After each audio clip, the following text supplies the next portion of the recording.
We are at Seven Feathers Casino RV Resort in Canyonville, Oregon. We're actually making our way down to Klamath Falls, Oregon.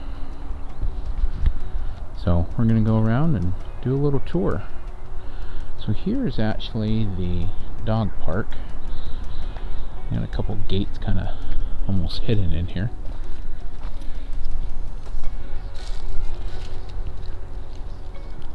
So here's the dog park.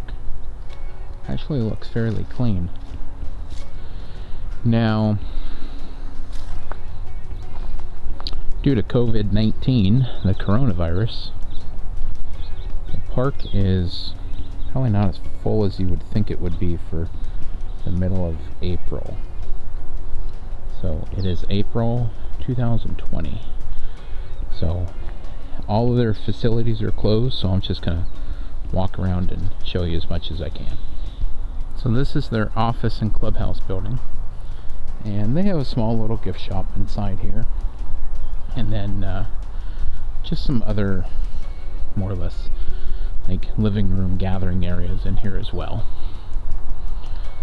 I do have to say, the multiple times that we have been here, the staff is always very nice and very friendly.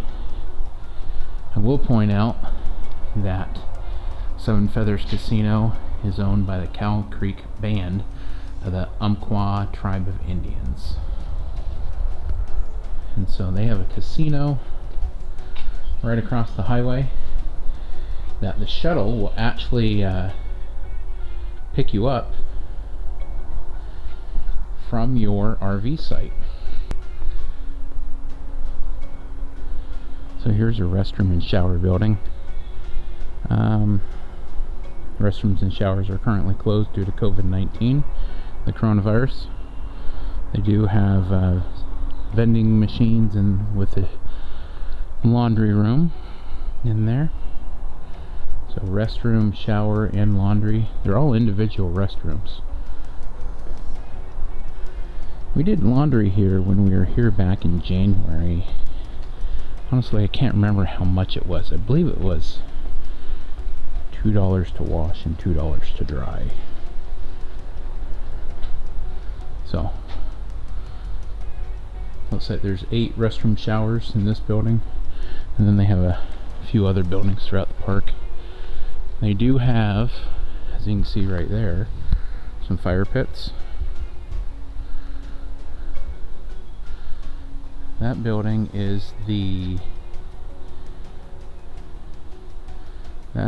pool building. So we'll go over there and peek in through the windows here in a minute. We got this nice bridge across here over to the back side of the park.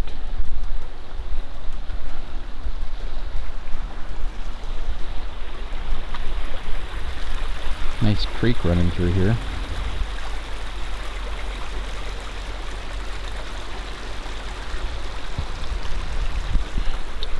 You have a lighted sidewalk trail over here, and that will take you down to their convenience store, truck stop, and they have a deli in there and some groceries and whatnot. So here's that lighted trail. Looks like they have doggy pickup bags right there as well. And then this is the back side of the park. They do have Wi-Fi, as you can see right there on that light pole. They do have Wi-Fi here. It's kind of hit or miss. It's not great, but I can't say it's horrible. So they do have a couple different picnic areas here as well. And as you can see, they got some charcoal barbecues and some picnic tables. So if you don't have a barbecue with you, you could always come over here and barbecue. And creek right down there. There's a huge like picnic shelter over there. We'll go take a look at that in a minute. They do have some extra vehicle parking as well if your site is not big enough, but these sites look like they're probably 65 feet deep or so. So that should, I mean, as you can see, there's a big country, looks like probably about a 42-foot fifth wheel back there with a, you know, a full-size 1-ton truck in front of it. So all their sites here are gonna, well, most of their sites here are gonna be able to handle a pretty large rig. As these spots here tend to taper off, as you can see, this spot's a little bit smaller. They do offer cable TV. As I said, they do offer Wi-Fi, but the Wi-Fi tends to not be that great of a signal. I had a issue connecting with it earlier today.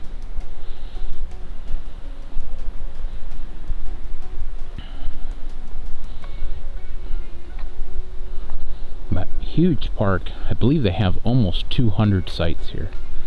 Absolutely huge park. Here's a horseshoe pit if you play horseshoes.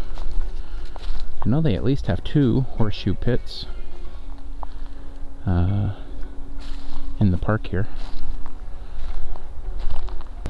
So here's another one of the laundry rooms. As I said, you know, due to COVID-19 they're closed, but they got ironing board and a laundry tub and looks like 5 washers and 5 dryers in there. Here's that picnic structure that we saw from across the creek earlier.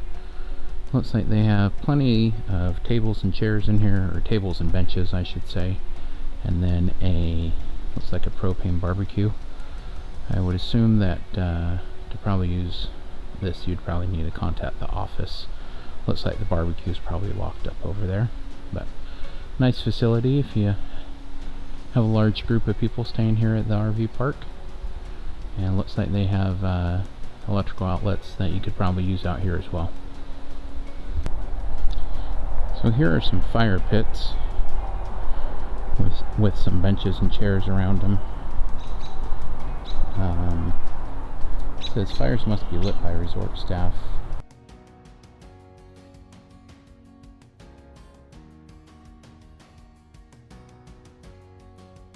This is the pool building. So we've stayed here now 3 times, and Connor likes coming here because he can get into the pool. So they do have a pool in here and then a hot tub as well.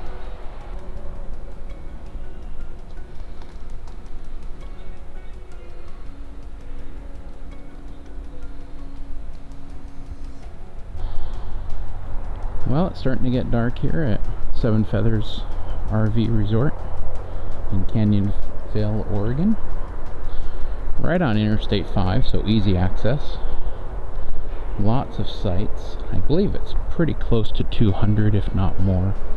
I'll put that information in the description. They do have back ends and pull-throughs.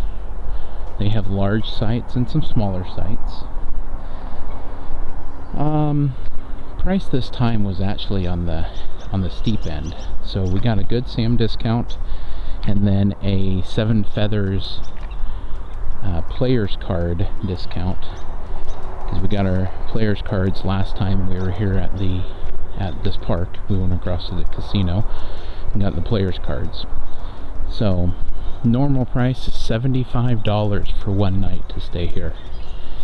That is on the very high end, if you ask me, for staying one night at an RV park, especially when they are this empty. But after our 2 discounts, it was $60.75, which of course is still on the high end. Last time we were here, they were running a special that with your player's card, you could stay for $9.99. Yes, that's $9.99. So, I guess we'll take the good with the bad and balance it out.